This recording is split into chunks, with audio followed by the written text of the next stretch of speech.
Hi, and welcome to Echo Conversations. Today we have our special guest, Pete Miller with NeedHim Ministries. Pete, welcome. Super glad that you're here today. Glad to be here. Thanks, Andre. Yeah, man. So today I wanted to talk about some creative ad campaigns that you've been doing, how kind of the industry has changed from moving from more traditional advertising to online advertising.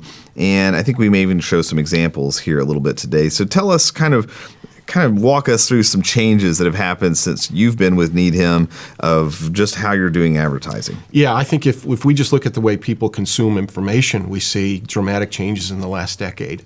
Sure. Obviously, we've gone from people reading longer form articles and newspapers and magazines to now consuming everything digitally. Right. And that's even transforming now where people want to do so via video format. So what we've tried to do is simply stay current with the times, stay relevant, culturally, and then tap into issues that we know are causing people to want to have conversations. In one case, we see loneliness as a topic that's just growing and growing in frequency when we're talking to people online. So one of the campaigns we did was to simply sort of tap into that loneliness, those feelings of loneliness, that feeling of I've never been more connected to the world, yet it's harder and harder to have somebody to really have a conversation with. Man, that is so huge. In fact, I think that if any ministry was like, what topic should we talk about that's really going to connect to the heart? It seems like loneliness is a key one to do. So if nothing else from this video, if they get that, oh man, we should really pay attention to that and see. It's an epidemic actually that's happening. It is. And I think it's, we could talk about lots of reasons why, but I think you're right. In our hyper-connected state, it would seem like it's the farthest thing away, but there's all kinds of reasons we won't get to in this show, but there's a lot of reasons why that really is actually accentuating the loneliness feeling. So that's a big one. So, and then tell me about how have you been, where are you doing advertising now? Where were you before? How has that changed? Yeah, originally the ministry was about Christian radio. We went into secular radio. We're now doing some things on satellite. We were on TV at one point in time. We all know how TV viewing habits are changing. So we're using more and more online tools. Facebook, obviously, Facebook is the largest country in the world. Right. Despite their challenges these days, there's still a lot of people using Facebook. So Sure. We've gone into Facebook with some very short 15-second type videos that we can test rather cheaply for a few $1,000s, understand exactly how many people see the ad, how many people click on and watch the video, and most importantly, how many of them then lead to a conversation with the ministry. Because ultimately, each of the videos we try ends with an invitation to go to one of our websites. We have multiple ones.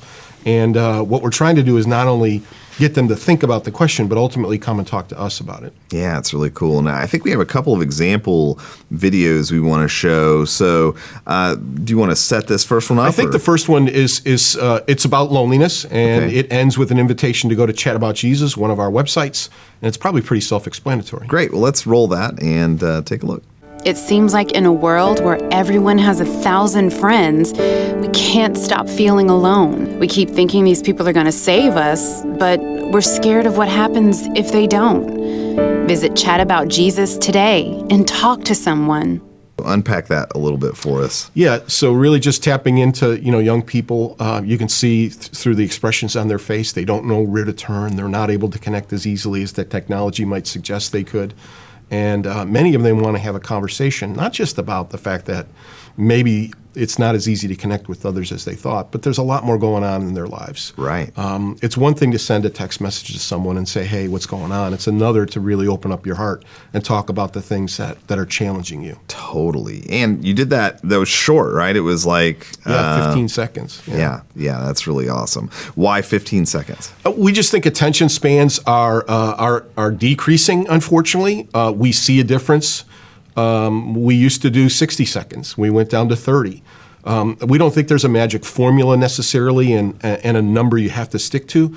But if you can get the message you're trying to communicate out, we would encourage you to do it in as short amount of a time as possible. Yeah, I love that. And I think the only modification I'll say that I feel about attention spans is, because these videos are not 15 seconds long, but I do think that it's interruptive attention span is the key. So like they're scrolling through their phone, this thing pops up. You've only got a few seconds as they are taking their finger from the bottom of the phone to the top of the phone, right, to get their attention and kind of wake them up and see it. Where I do think that what we have seen is this next generation will actually get really focused if they have something that they're really trying to learn about. They will pay attention to it and really push into it. But it's that interruptive stuff that advertising is frequently doing, meeting the person where they are and then interrupting them with the message that we've got to keep short, succinct, and clear. So that's awesome. I think we may have one more video to show, kind of set that one up for us. Yeah, so we had seen, we started collecting the first question people would ask for a while now. And what we came to realize is everybody's got a question. It doesn't matter where they're at in their spiritual journey, whether they claim to be agnostic or atheist. If you say, what would be the one question you can ask God, they've got one. And so we literally created a website that says One Question for God, and we wanted to encourage the beginning of that conversation. We recognize we're targeting ground that isn't very fruitful. A lot of people that don't have any history with Jesus Christ. But that's great. That's where we want to start the conversation. So this one just sort of poses that question in a way that visually is somewhat attractive and says, hey, here's a place you can go to ask that question. Great. Let's check it out. We all have questions for God. Is he real? Does he care? Why do I hurt so deeply? Go to onequestionforgod.com, a safe place to have your hard questions answered. Okay, yeah. So why this girl? And I mean, help me understand, why did you pick this? Yeah, I can't claim credit for it. We've got some folks that we worked on a media side. They felt, after doing the first one on Chat About Jesus, that they could put one together for One Question for God. And they went ahead and did it on their own. Okay. So as a ministry, we didn't even, other than contribute to the conversation of what the idea might look like, they created the entire thing and actually got so excited about it, they wanted to sponsor the initial test campaign. Wow. So we were very blessed in that regard to have a media partner that was as passionate about getting the conversation going as we are. Sure, that's really cool. Well, okay, and these are both just two examples of a lot of different things that you guys are trying. If you're giving some advice to another ministry that's hopefully watching this now, what would you tell them around advertising? Maybe they're not pushing into things like social media or Facebook advertising. What would be some things you would tell them? Yeah, don't be intimidated. Advertising is a big concept, and you can go out and find partners who've got grand ideas that are very expensive, and you don't necessarily have to spend a lot of time or money to try things out. Both of these campaigns were tested for a few $1,000s to figure out really what nerve were they touching, how much response were they getting, and most importantly, how many conversations were they generating.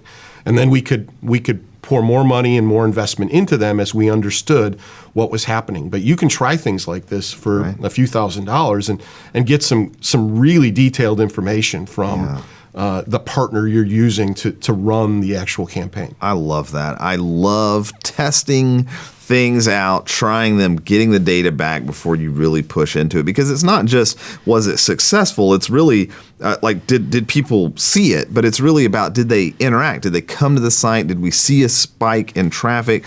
And once we got that traffic, was it the kind of traffic we wanted? Were we getting the kind of conversations that you as a ministry are most tuned to be able to do and accept? So that's super awesome. I love it. Pete, thanks for joining us today. Thanks for watching. Make sure and like and subscribe to our channel. Click that bell so that you'll be notified every time we have a new video coming out.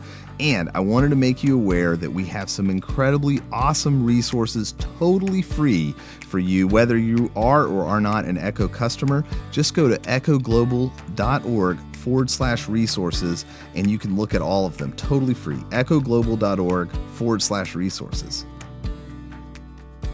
Seriously, now is a great time to go. echoglobal.org/resources.